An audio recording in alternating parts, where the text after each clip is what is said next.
Muy bien, bienvenidos todos. Estamos en medio de una serie de sermones desde el libro de Filipenses.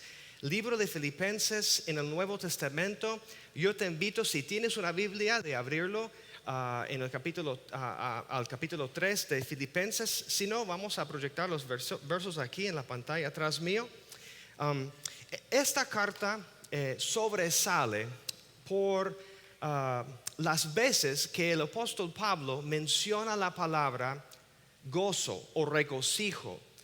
Y es un tipo de gozo que tiene que ver, o una alegría profunda que tiene que ver con lo que es una paz interior. Una paz interior. Y es un tipo de paz que no depende de las circunstancias por fuera. El apóstol Pablo tal vez es el mejor ejemplo de alguien bajo circunstancias muy difíciles que tenía una paz interior. Pablo escribió, como ya hemos mencionado, esta carta y muchas cartas del Nuevo Testamento desde la cárcel en Roma.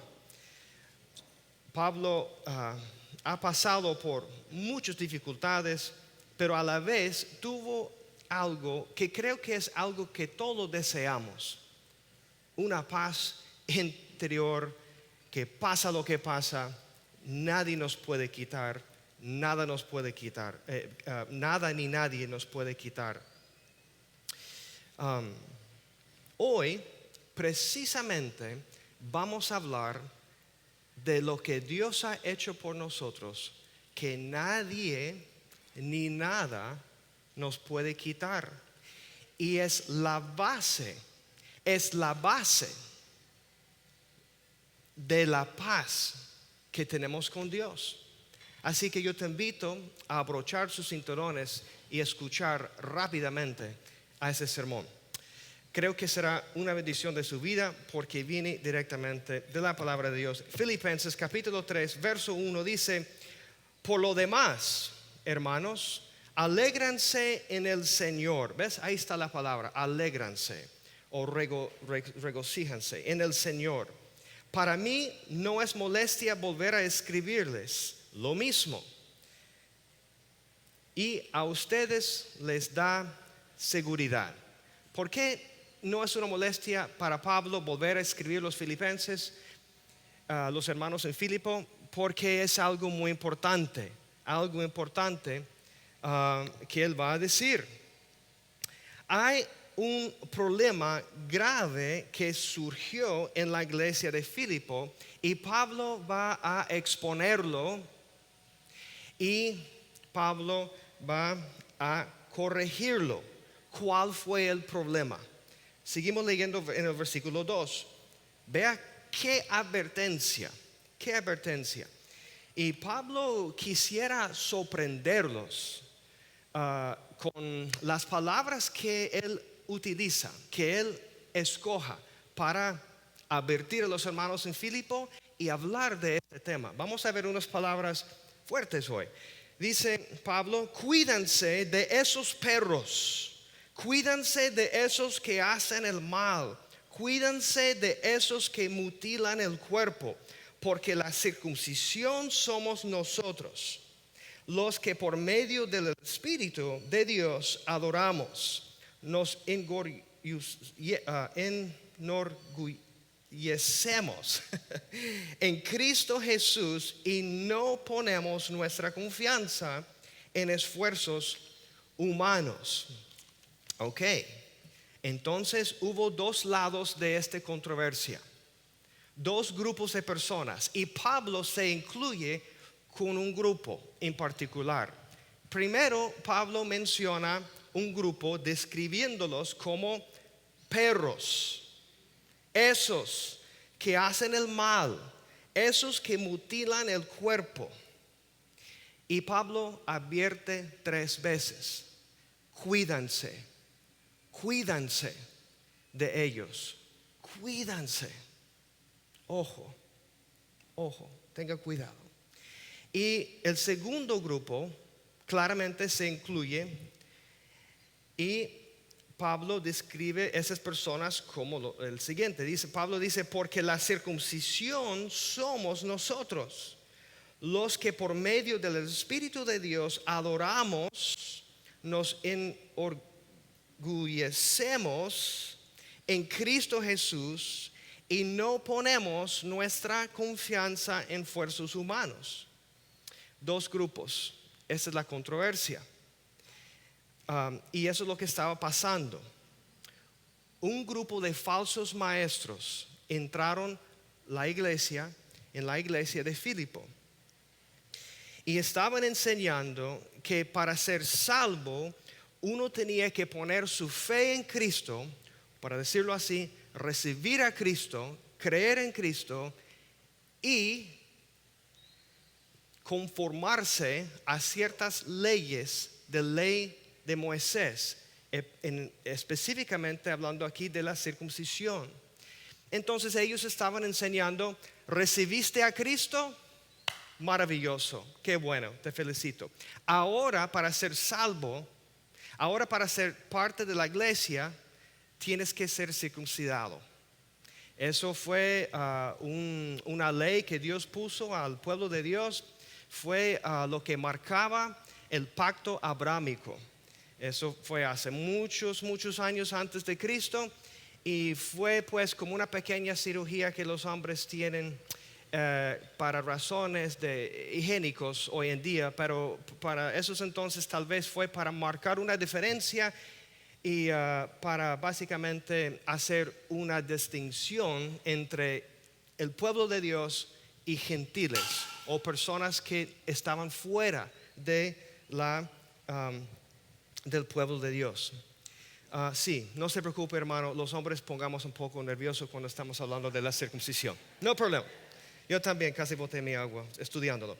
Ok, entonces esos grupos, ese grupo de falsos maestros, ellos fueron conocidos luego como los judaizantes. No es una palabra mencionada en la Biblia, pero fueron conocidos como los judaizantes porque quisieron hacer el cristianismo como los judíos, para decirlo así. Quisieron imponer sobre la iglesia los gentiles. Había muchos judíos también en el primer siglo que pusieron su fe en Cristo, pero quisieron obligar a los gentiles a vivir conforme las tradiciones y algunas preferencias de los judíos. Y eso se llama, o sea, ellos requerían de los gentiles vivir como si fueran judíos. ¿Okay? Eso se llama, o es conocido en la iglesia hoy en día como el legalismo. El legalismo es cuando una persona impone o obliga a otra persona a conformarse a sus convicciones, tradiciones y preferencias para poder ser cristiano.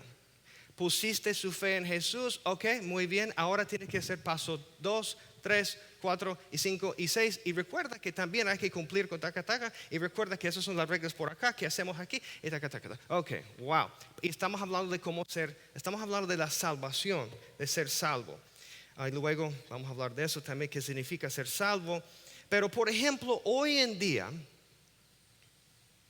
en algunas iglesias, cosas que pueden ser legalismo hoy en día, o tal vez hace 40 años, no sé, puede ser el baile. ¿Pueden los cristianos bailar o no? Otro puede ser, ¿pueden los cristianos ver películas seculares o no? ¿Pueden los cristianos escuchar música secular o no? También hay una concentración, un enfoque muy grande de lo que es la parte exterior, de lo que es la parte por fuera, ¿verdad? Por ejemplo, podemos tener pelo largo para hombres, debemos tener pelo corto para mujeres. puede una mujer usar pantalón, puede un hombre andar con shorts, podemos tener un traje de baño cuando vamos a una piscina o la playa. Podemos consumir bebidas alcohólicas en moderación. Pueden los cristianos fumar cigarros. ¿Qué hacemos con el tabaco? Etcétera. Cosas que la Biblia tal vez no se habla específicamente. Son tradiciones y normativas, a veces culturales, a veces no, que la iglesia, a través de la historia de la iglesia, vienen como imponiendo sobre o obligando a las personas que vienen llegando a la iglesia. En este caso fue circuncisión, ¿okay? Eso fue el asunto histórico en el contexto que estamos viendo hoy en Filipenses. Necesitamos poner mucha atención a esa palabra perro. Pablo llamó a esos falsos maestros perros. Ahora, para usted y yo, hoy en día, cuando pensamos en un perrito, pensamos en alguien que es parte de nuestra familia. O un perrito, qué lindo, venga papito, y abrazamos los perros, especialmente los gringos. Yo en particular no comparto mucho esto con esa cultura. Para mí, yo soy del campo. Un perro, si tiene una función, buenísimo. Si no, se va. Pero su función es cariño. No, es un gasto. Hay que alimentarlo, cuidarlos, llevarlo al veterinario. Para mí, un perro es para algún uso práctico. Ok, pero yo respeto. Hay personas en mi familia que aman los perros y especialmente es mi hija. Entonces, por eso tenemos un perro en la casa. Ok. Si fuera uno de mis hijos, olvídase. Los varones, olvídese. Pero le gustan los perros. Entonces, ya. Estoy suavizando mi corazón. Pero en aquellos entonces, un perro fue un animal asqueroso. Un perro fue un animal sucio, comía cosas muertas en la calle y tenía un montón de enfermedades y garrapatas y pulgas y toda la cosa y fueron, ¿verdad? Asqueroso. También en el contexto histórico de los tiempos del primer siglo, en la cultura griega hubo muchos dioses falsos, ¿verdad? De la mitología griega. Y ellos adoraron dioses de la inmoralidad, como hemos hablado la semana pasada, sobre la diosa de Afrodita, también Eros, como donde viene la palabra erótica, ya.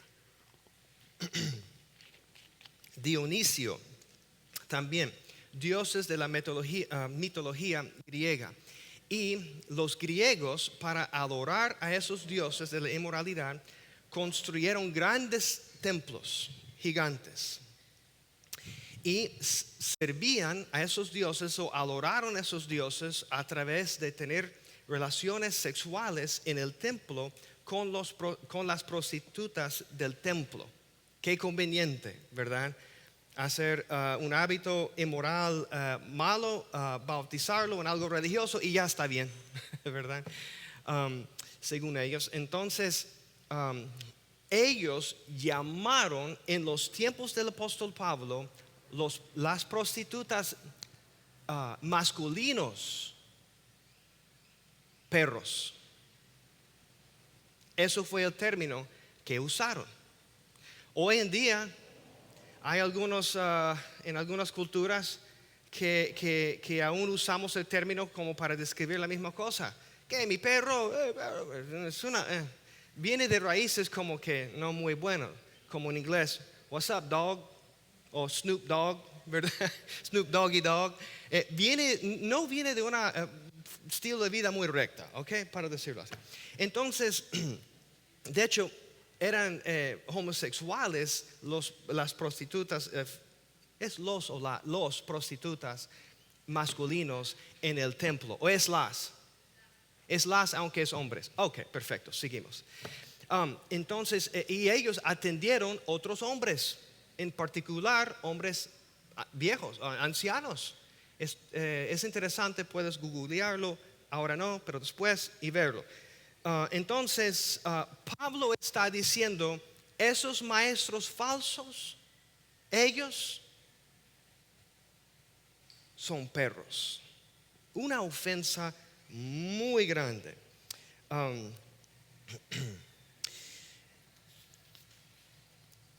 Incluso en el Antiguo Testamento, en el libro de Deuteronomio, capítulo 18, la Biblia llama prostitutas masculinos, paganos, de los paganos, perro. Esto es una palabra que se ha usado mucho en la antigüedad para describir un estilo de vida inmoral y pues completamente fuera de lo que Dios desea para nuestras vidas. Yo no sé qué tipo de perro Pablo tenía en mente. Un perro sucio, lleno de garrapatas y comiendo cosas que huelen feas en la calle, o un perro del templo de una diosa falsa. Yo no sé lo que él tenía en mente, pero yo sé que no era una palabra buena en aquellos entonces. Lo que Pablo está diciendo a la iglesia en Filipo es esto: si usted es un creyente en Jesucristo, pero confiando en su circuncisión para salvarse, es lo mismo que hacen los paganos cuando adoran a dioses falsos. Básicamente, eso es lo que está diciendo. Antes de proceder, necesitamos ver algunos términos bíblicos. La salvación, palabra número 1, y palabra número 2, la justificación. Esto es muy importante. La salvación es resultado de la justificación. Muy importante. Voy a decirlo de nuevo. La salvación es el resultado de la justificación. ¿Okay? Entonces, justificación o ser justificado significa ser declarado justo delante de un Dios santo, delante de Dios, el único perfecto. Es un término que tiene que ver con legalidades, tiene que ver con tribunales. Es un término legal, como en un corte, en un juicio, por ejemplo. Es un término judicial. Y cuando leemos la palabra justificación en la Biblia, siempre nos habla, nos enseña, y se trata de nuestra identidad en Cristo. Nuestra identidad en Cristo. Ahora, ¿por qué es necesario para una persona ser declarado justo ante Dios? Porque todas las personas han violado la ley de Dios. Todos hemos pecado. Nacimos con el saber y el querer de hacer el mal. Solo faltamos el tiempo para llevarlo a cabo. Pero nacimos con esa naturaleza, para decirlo así, o inclinación, pecar o desobedecer las leyes de Dios. Y la Biblia nos enseña que como Dios es perfecto y el cielo es perfecto y hemos traspasado, hemos violado las leyes de nuestro Creador, el castigo es separación de Dios para siempre en un lugar después de esta vida, a un lugar que se llama el infierno. Por eso es tan importante este asunto de la justificación, porque la salvación, de ser salvo del infierno, salvo de una vida sin Dios en esta vida y la que sigue, que es eterno, es resultado de la justificación. Por eso es tan importante hablar de la justificación y por eso es tan importante saber lo que es la salvación. Somos salvos del juicio de Dios que merecemos y somos salvos a una relación con Dios que Él desea con nosotros. ¿Quién nos puede declarar justo ante la ley de Dios? Dios. Dios es el único que puede declararnos justos ante Él. ¿Por qué? ¿Por qué Dios es la única persona? Bueno, hay varias razones. Número uno, porque la ley se basa en el carácter de Dios. La ley se basa en la persona de Dios. Y Dios es el único perfecto. La ley es perfecto. Dios es el único que cumple su propio requisito. Él es el requisito, para decirlo así. Dios es el estándar. Él es el estándar. De hecho, la palabra pecado significa fallando a llegar al estándar. No alcanzando el estándar. O sea, aquí está Dios. Fallamos llegar a su estándar, a su ejemplo, a su perfección. También Dios es el único que puede justificar a una persona porque es la idea de Él. Él decide. Él es el dueño y el creador y el diseñador del universo y todo lo que hay en ella y todo lo que está fuera del universo. Todo lo que existe porque fue la idea de Dios. Y es la idea de Dios que Él es el único que justifica. Entonces, ¿listo? Y también Dios es el único que nos puede justificar porque Dios es juez. Dios es Dios, el creador, pero a la vez no es un creador que hice el mundo, ya, listo, ahí está el mundo, vamos a hacerlo girar como tiene que ser y chao, bacalao. No, Dios se interesa, o sea, él ama su creación. Él quiere tener una relación con su creación. La mejor cosa que puede pasar a nuestra vida es conocer a nuestro creador. Y Él lo sabe. Pero para que podamos conocerlo tenemos que ser justificados porque hemos violado su ley. Entonces, un verso que habla de eso es Romanos capítulo 3. Creo que no lo tenemos acá, pero es Romanos capítulo 3 versos 25 y 26. Y dice, hablando de Cristo, Dios lo ofreció. Dios el Padre lo ofreció. ¿Quién? Cristo. Ofreció a Cristo como un sacrificio para obtener el perdón de pecados. Porque hemos violado la ley de Dios y no hemos alcanzado su perfección. El cual se recibe. ¿Cómo se recibe el perdón de Dios? Aquí dice, el cual se recibe por la fe en su sangre, en su sacrificio perfecto. Así demostró su justicia. ¿Qué? Así Dios demostró su justicia a través de enviando su Hijo a la cruz para ser sacrificado, no por su pecado, sino por nuestro pecado. Cristo no pecó.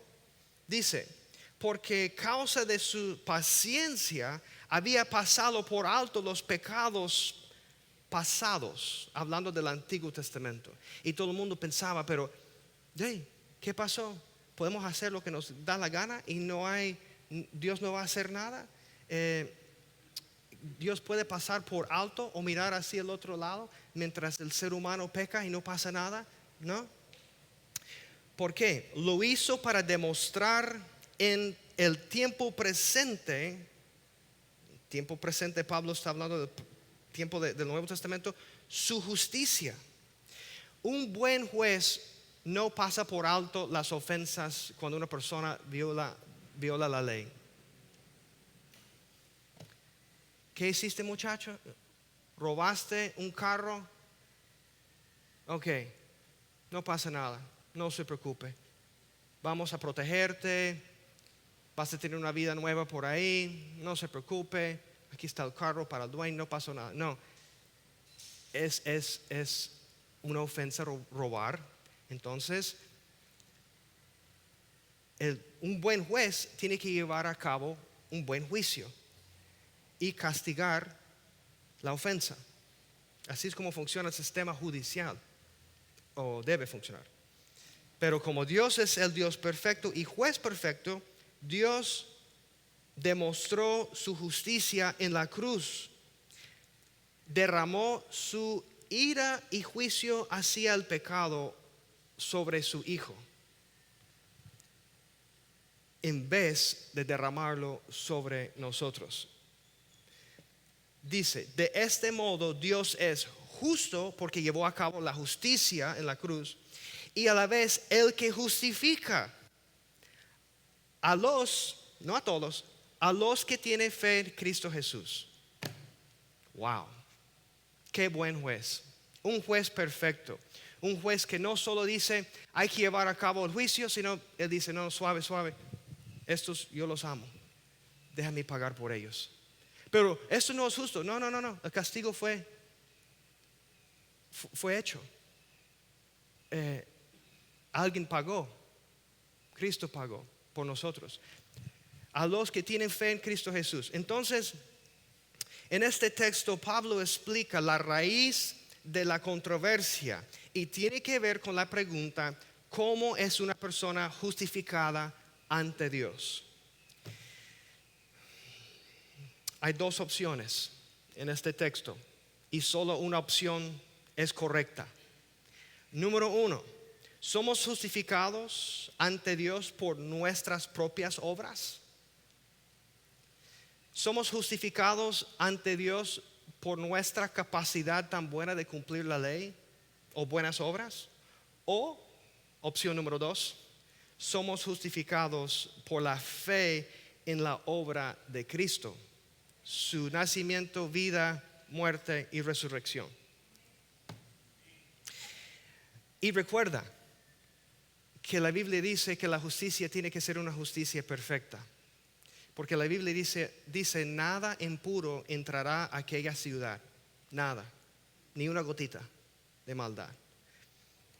Entonces, seguimos leyendo el versículo 4. La justicia que procede del esfuerzo humano. Entonces, eso es Pablo diciendo, esto es la justicia que yo tenía siendo Saulo como fariseo antes de llegar a ser Pablo. Okay. Dice, Pablo dice, yo mismo tengo motivos para tal confianza. Si cualquier otro cree tener motivos para confiar en esfuerzos humanos, yo mucho más, yo más, dice Pablo. Circuncidado al 8º día. ¿Por qué dice Pablo eso? Porque fue el requisito ser circuncidado, no el día de nacimiento, sino 8 días después. Del pueblo de Israel, de la tribu de Benjamín. Recuerda cuando el reino de Israel se dividió, básicamente había 12 tribus, 10 se fue para el norte y se llamaba Israel, y solo 2 se fueron para el sur, pero fueron conocidos los dos como Judá y Benjamín, los dos tribus. Entonces, de una manera, Pablo está diciendo, sí, esos rebeldes, 10 tribus se fueron para el norte, pero yo no soy de ellos, yo soy de Benjamín, ¿verdad? Es como tener un apellido de una familia muy recta, ¿verdad? Algo así, tal vez en nuestro contexto. Y luego dice, un verdadero hebreo, o sea, de pura cepa.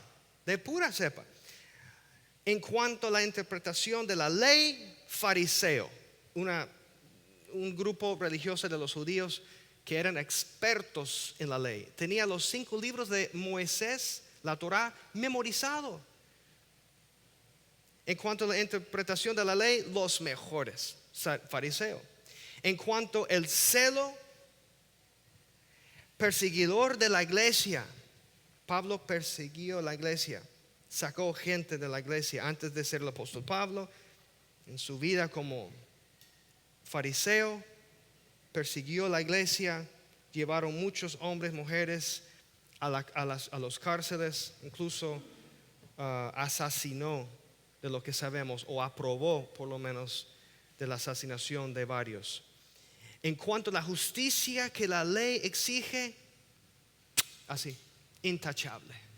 Soy el apóstol Pablo, ¿verdad? Es lo que está diciendo Pablo. Ahora Pablo hace una transición en el versículo 7 y dice, sin embargo, Sin embargo, todo aquello que para mí era ganancia, ahora lo considero pérdida por causa de Cristo. Imagínese Pablo como un contador de negocios, facturas y ganancias y pérdidas. Y Pablo saca su lapicero o su iPad, no estoy seguro que tenía, una pluma, no sé. Y Pablo hace así, una raya en un papel. En un lado Pablo está contando sus ganancias. Hebreo, pura cepa, circuncidado el 8º día, del tribu de Benjamín, fariseo en cuanto a la ley, check, revisado. Vamos muy bien. Todo eso para mí antes era ganancia, pero ahora veo eso. Pablo hace una gira, 180, y dice esto: todo aquello que para mí era ganancia, ahora lo considero pérdida. Ahora era de la columna de ganancia, ahora pongo todo eso a la columna aquí, en este espacio, esta lista que dice pérdida. Para mí ya no vale nada, de hecho es pérdida, es menos.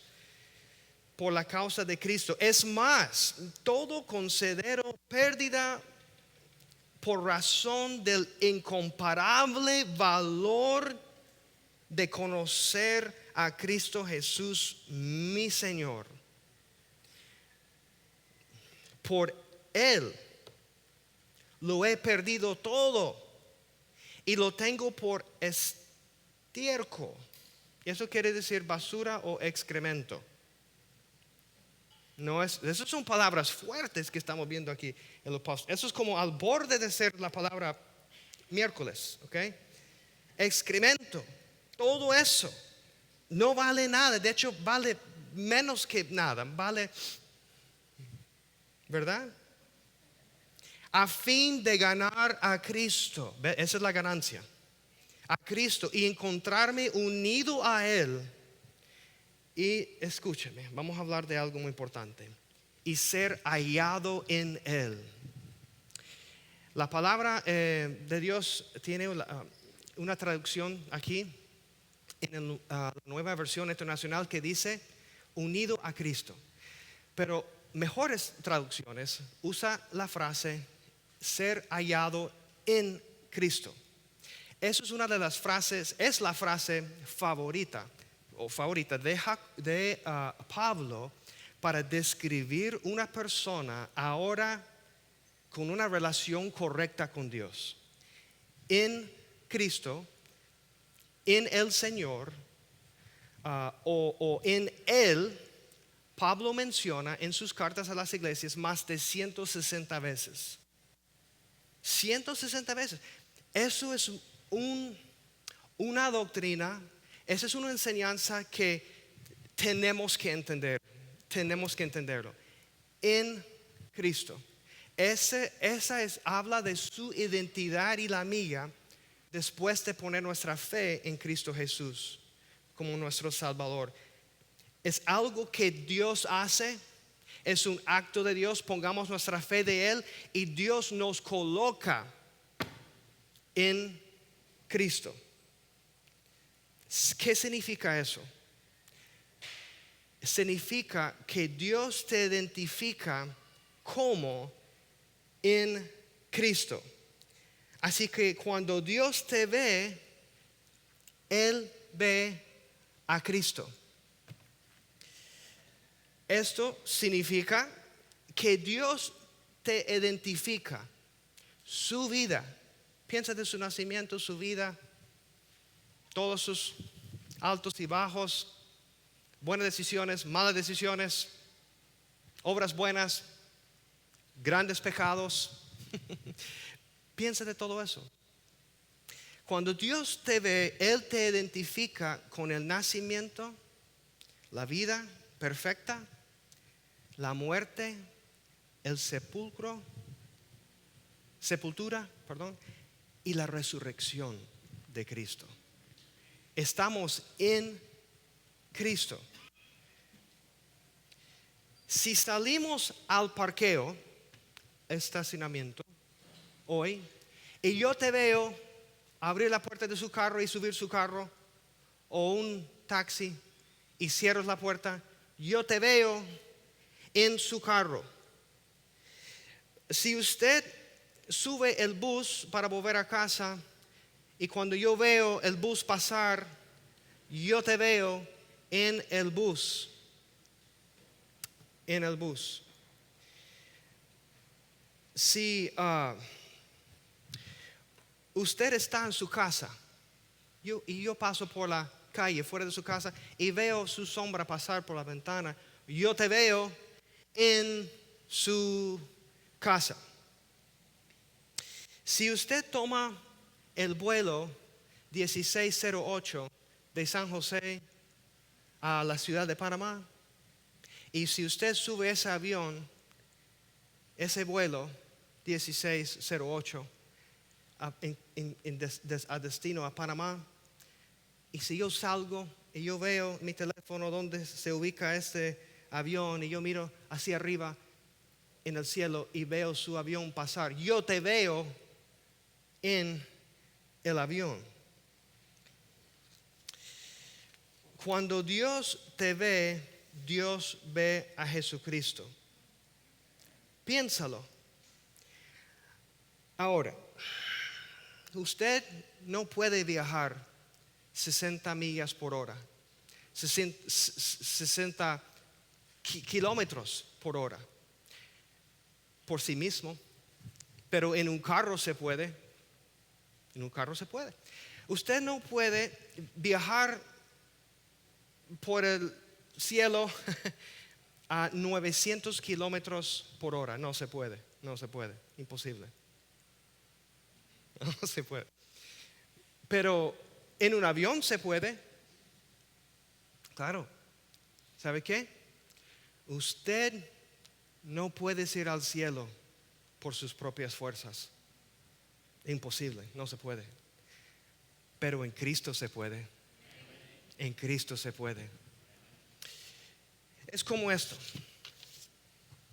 Yo quiero hacer esto muy entendible porque es tan importante. Aquí está usted, literalmente usted. Perdón, pero te voy a doblar. ¿Verdad? Aquí está usted. Aquí está Cristo, ¿verdad? La Biblia nos enseña más de 160 veces que nuestra posición ahora ante Dios es justificado, declarado justo y en Cristo. Ese es usted, está en Cristo. Por fe, lo creemos. Pero no solo esto, no solo en Cristo. La Biblia dice en otra parte, en otra carta de Pablo, que somos en Efesios, que somos sellados por el Espíritu Santo para garantizar que vamos a llegar a nuestro destino final, que es el cielo. Esto es algo muy único al cristianismo. Los judíos no dicen que están en Moisés o que están en Abraham. Los budistas no dicen que están en Buda. Los mormones no dicen que están en su fundador, Joseph Smith.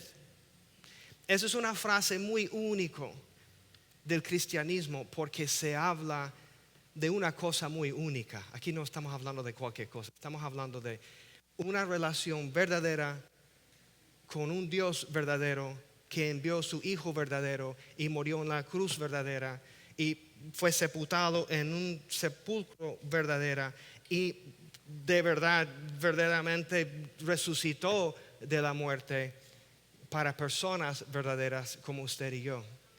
Esto es algo muy particular. Y Pablo concluye diciendo en el versículo 9, la última parte de 9, no quiero mi propia justicia que procede de la ley. No, gracias. Pablo siendo muy bueno, ¿cuántos de ustedes quieren que su justicia viene de sus propias fuerzas? ¿Cuántos quieren eso? Yo lo garantizo que yo no quiero. Okay. No quiero mi propia justicia que procede de la ley, sino transición. Ojo, mira, ponga atención. La que se obtiene mediante la fe en Cristo. La justicia que procede de Dios, basada en la fe. Ese tipo de justicia quiero yo. Es una justicia perfecta. También en 2 de Corintios, Pablo explicó que Dios tomó la naturaleza perfecta y sin pecado de Cristo y tomó nuestro pecado y los intercambió en la cruz. De modo, dice 2 de Corintios 5, si podemos verlo aquí en la pantalla, 2 de Corintios 5:21, al que no conoció pecado. ¿Quién es el único que no conoció pecado? Cristo. ¿No? ¿Alguien aquí? Porque yo quiero conocerte. No, ¿verdad? Ok. Al que no conoció pecado, Cristo, por nosotros, no por él, por nosotros, Dios lo hizo pecado para que fuéramos hechos justicia de Dios. Que ve la frase, en él, habla de nuestra identidad en Cristo. Y esta controversia que hubo en Filipo no es algo único que pasó solo ahí, en esa iglesia, sino estos falsos maestros también entraron otras ciudades y Pablo tuvo que escribir cartas para corregirlos. Porque en nuestra naturaleza humana queremos de alguna manera ayudar a Dios, ¿verdad? Añadir o aportar algo a nuestra santificación, a nuestra justificación. Porque ¿sabe qué? Realmente no entendemos dos cosas. Número uno, la santidad de Dios. Y número dos, no entendemos la severidad de nuestro propio pecado. No entendemos eso. Yo creo que cuando vemos a Dios en el cielo vamos a, ¡oh, wow! ¡Ay de mí! De una, vamos a pegar al piso con el rostro, nuestro rostro, en adoración. Cuando entendemos eso mejor. Entonces Pablo tuvo que corregirlo. Pablo escribió al joven pastor Timoteo, que era el pastor en Éfeso, para dejar las cosas claras. En 1 de Timoteo capítulo 1 verso 6 en adelante, Pablo dice: algunos se han desviado de esa línea de conducta y se han enredado en discusiones inútiles. Pretenden ser maestros de la ley, pero en realidad no saben de qué hablan, ni entienden lo que con tanta seguridad afirman. ¿Sabe qué? Esto es algo que no solo ocurrió en el primer siglo, sigue pasando hoy en día en muchas iglesias. Por eso, muchísimo del Nuevo Testamento fue escrito para evitar ese espíritu de religiosidad y que de alguna manera el hombre puede solo sin Dios. No. Dice: ahora bien, sabemos que la ley es buena si se aplica como es debido. Tengamos en cuenta que la ley no se ha instituido para los justos.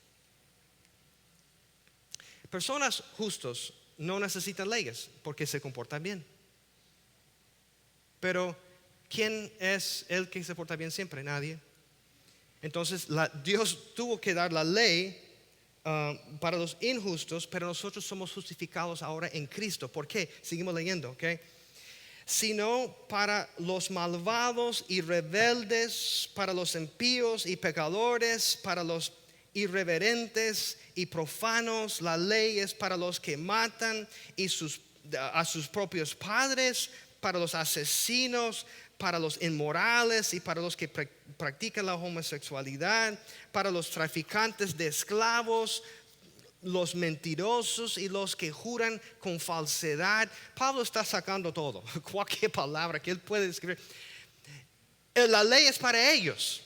Y dice, a fin la ley es para todo lo que está en contra de la sana doctrina, enseñada por el glorioso evangelio que el Dios bendito me ha confiado.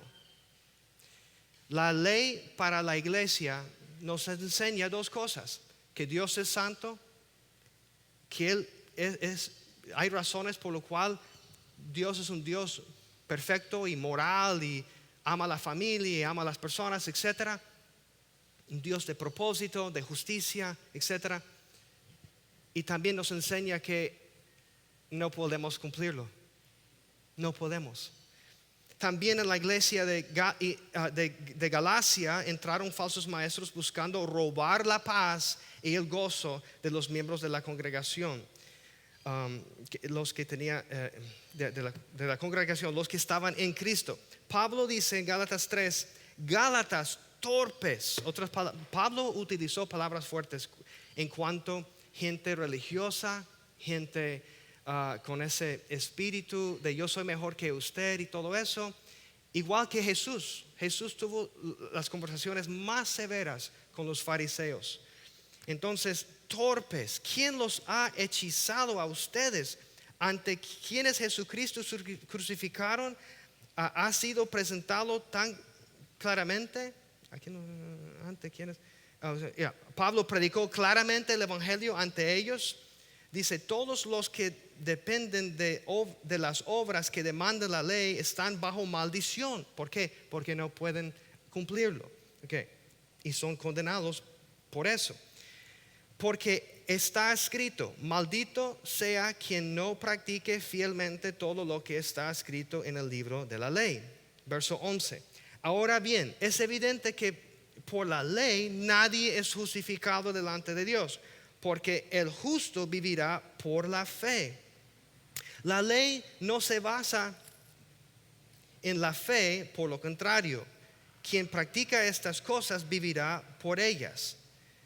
Cristo nos rescató de la maldición de la ley al hacerse maldición por nosotros, pues está escrito, maldito todo el que es colgado en un madero. Verso 19. Entonces, para concluir, Pablo dice, ¿cuál era el propósito de la ley?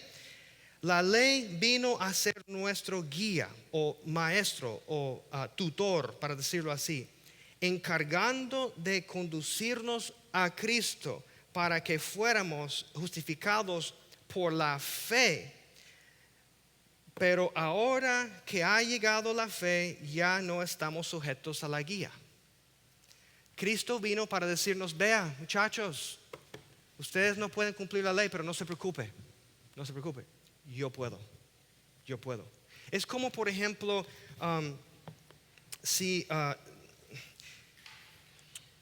creo que hemos escuchado la frase, Dios es el Dios de segunda oportunidades. ¿Lo han escuchado eso?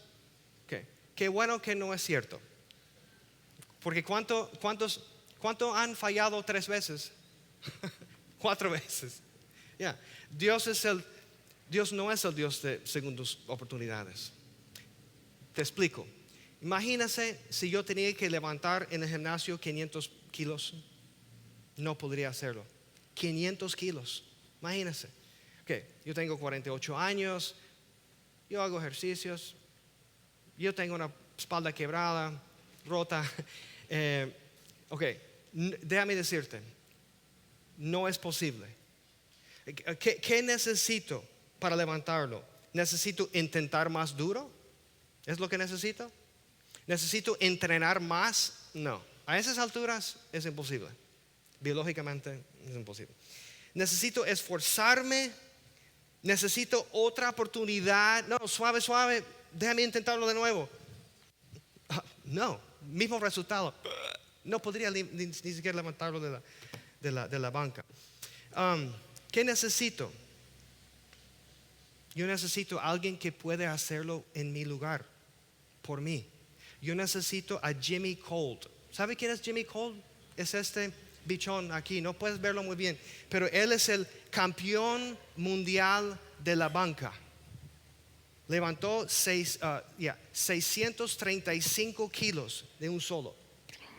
Ok, Yo no puedo lo que Él puede hacer, no puedo hacerlo. Pero Él puede, Él puede. Eso es lo que Cristo hizo por nosotros. Él lo hizo. Él cumplió. Él dijo, yo no he venido a destruir la ley, sino a cumplir la ley. A cumplir la ley. Dios no es el Dios de segunda oportunidades. Dios es el Dios de la sangre de Cristo en adelante. Y hay más gracia en Dios que hay pecado en usted y yo. Él es más fuerte. La Biblia tiene una alta opinión de lo que es el sacrificio de Cristo en la cruz. Porque ¿quién fue crucificado ahí? Mucha gente ha sido crucificado, pero nunca jamás el Hijo de Dios. Imagínense si pensamos que necesitamos añadir algo a la obra que Jesús hizo por nosotros. Sería como acercándonos a Jesús, muriendo y pagando nuestro pecado en la cruz con sangre y la corona de espinas, apenas respirando y decir, Jesús, muchas gracias, pero casi lo lograste, casi. Yo también tengo que aportar algo. Bro, qué arrogancia. No, así no es como funciona. Es como cuando, y ustedes saben la historia, algunos. Yo fui al gimnasio hace un par de años y estuvo cansado con sudor en los ojos y, ¿verdad? Usted sabe cómo es buscar. Y agarré una toalla que estaba ahí a la par mío. Yo tenía uno parecido. Y yo,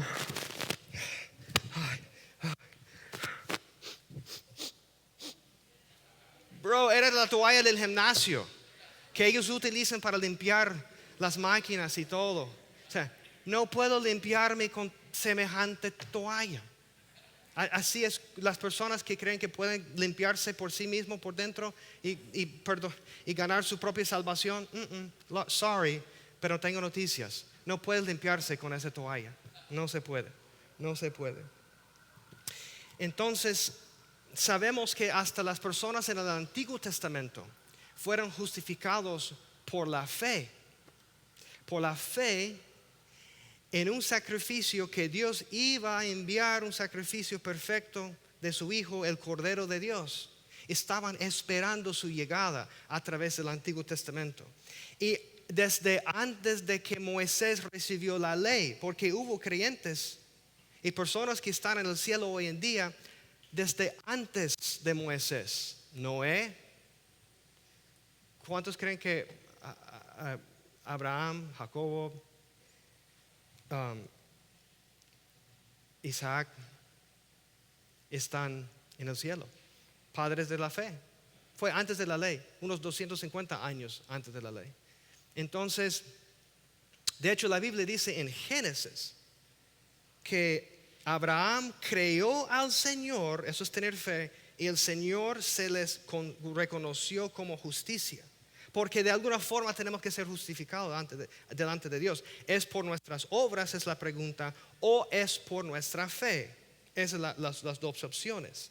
Vamos a leer un texto muy pertinente a ese tema del libro de Santiago. Porque la gente religiosa encanta tirar ese versículo en la cara y decir, mira, aquí el mismo hermano de Jesús, Santiago, dijo que el hombre es justificado por obras y no por la fe. Suave. La Biblia no se contradice. Y Santiago no está oponiendo o contradiciendo a Pablo, jamás. Está complementando a Pablo. Los dos van juntos. ¿Ok? Está en Santiago 2, lo tenemos aquí. ¿No fue declarado justo nuestro padre Abraham por lo que hizo cuando ofreció sobre el altar a su hijo Isaac? ¿Ya lo ves? Su fe y sus obras actuaban conjuntamente. Y su fe llegó a la perfección por las obras que hizo. El orden, recuerda, el orden de la Biblia es muy importante. Su fe, tuvo fe primero ¿Cómo sabemos? Porque Dios le pidió sacrificar a su hijo. Sabemos, y él creyó y obedeció. Y luego, así se cumplió la escritura que dice, creyó Abraham, creyó es fe, Abraham tuvo fe a Dios, a Dios, y esto se lo tomó en cuenta como justicia. Y fue llamado amigo de Dios. Como pueden ver, una persona es declarada justa por obras y no solo por la fe. Pues, y él explica lo que está diciendo claramente, pues como el cuerpo sin el espíritu está muerto, así también la fe sin obras está muerta. Una fe verdadera te mueve a obedecer a Dios. Para decirlo así, la fe que justifica no es una fe de cualquiera. Los demonios tienen fe en Dios. Ellos creen que Dios existe, pero no son salvos. Cuando yo subo un taxi o un avión, yo tengo cierta fe. Espero que me va a llevar a mi destino, pero no garantiza. Yo siempre sé, bueno, hay una posibilidad más en un taxi que en un avión. Que algo va a pasar y no puedo llegar a mi destino.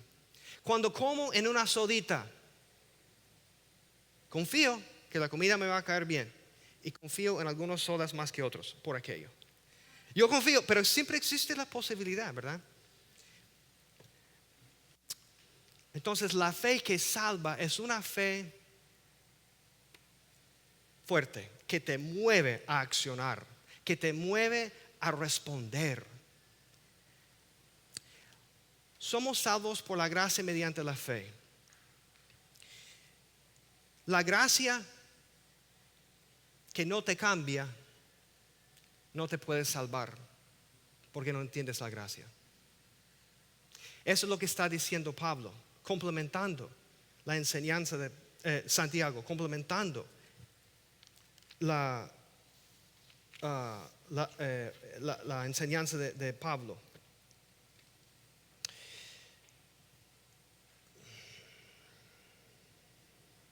¿Sabe lo que cambia? ¿Cómo contamos? ¿Cómo valoramos las cosas en la vida?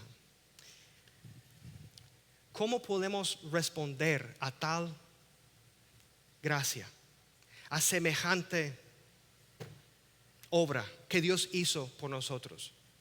¿Cómo podemos responder?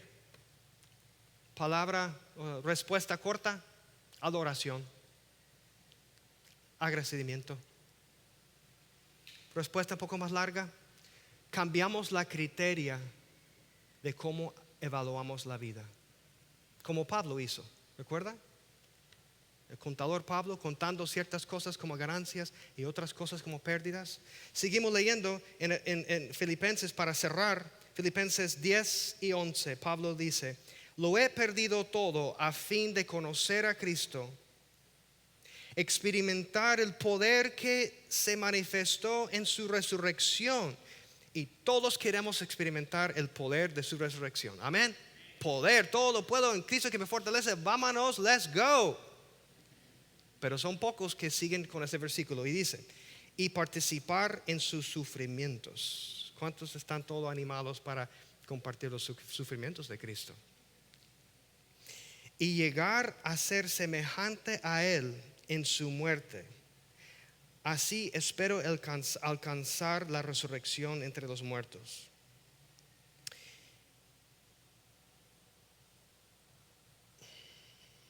Estas son las palabras de un hombre que tenía una paz que todos deseamos. Esa paz viene a través de la verdad de cómo somos realmente justificados ante Dios. Cuando entendemos eso, que somos declarados justos ante Dios por lo que Cristo pagó por nosotros en la cruz, eso produce un cambio en nuestra vida. Si no, no lo entendemos. Sigue leyendo. A lo mejor entenderá luego. Pero la criteria en que valoramos la vida cambia.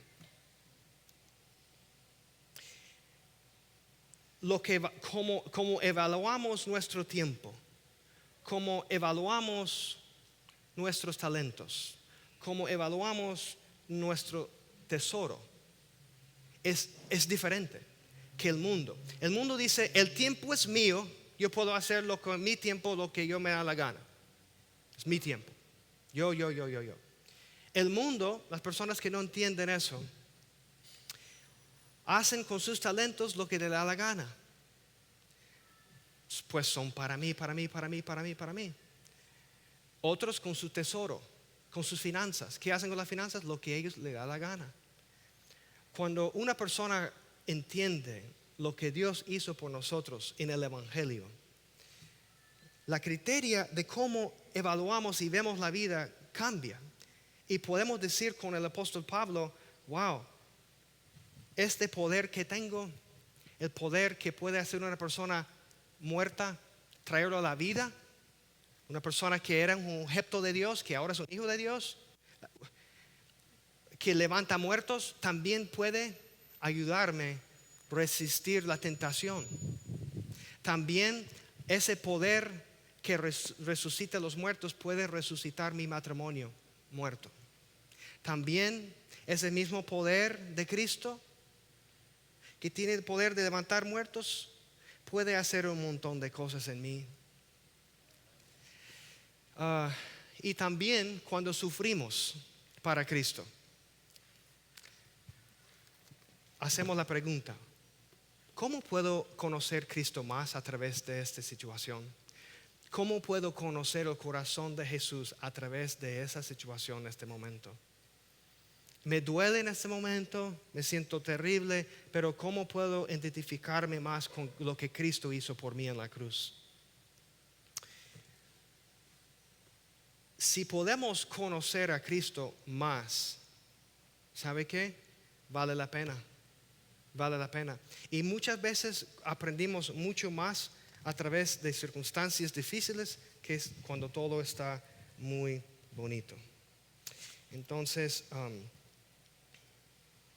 yo los invito a ponerse de pie en esta tarde y vamos a cerrar.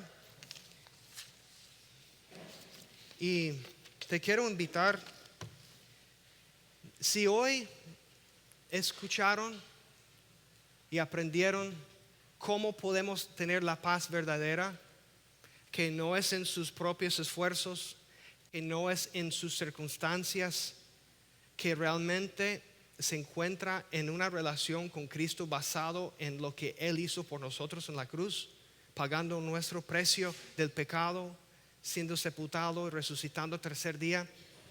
Si escuchaste todo esto del mensaje y no tienes esa paz, no tienes esa posición correcta o relación correcta ante Dios, Dios hizo todo lo posible para que puedas tenerlo. Solamente tienes que recibirlo por fe. Nada más, tienes que creerlo. Y inmediatamente lo que Dios hace es Él te toma y te coloca en Cristo.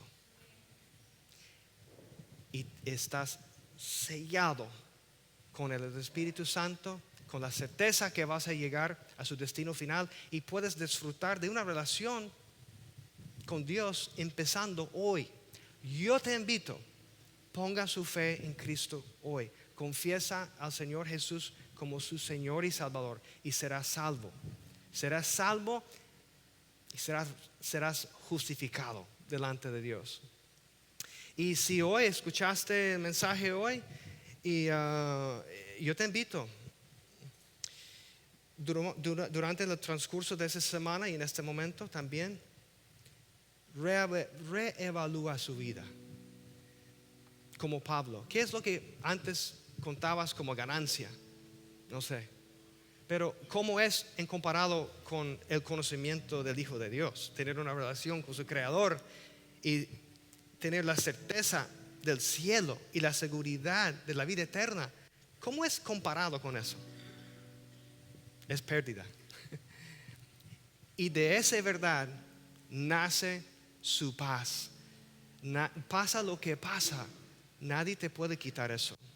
Ni nada, ni ninguna circunstancia te puede quitar eso. Hay paz, hay gozo, y hay alegría en Cristo. Y mis hermanos, la Biblia nos enseña más de 160 veces que nosotros estamos como personas que han puesto nuestra fe en el Evangelio en Cristo.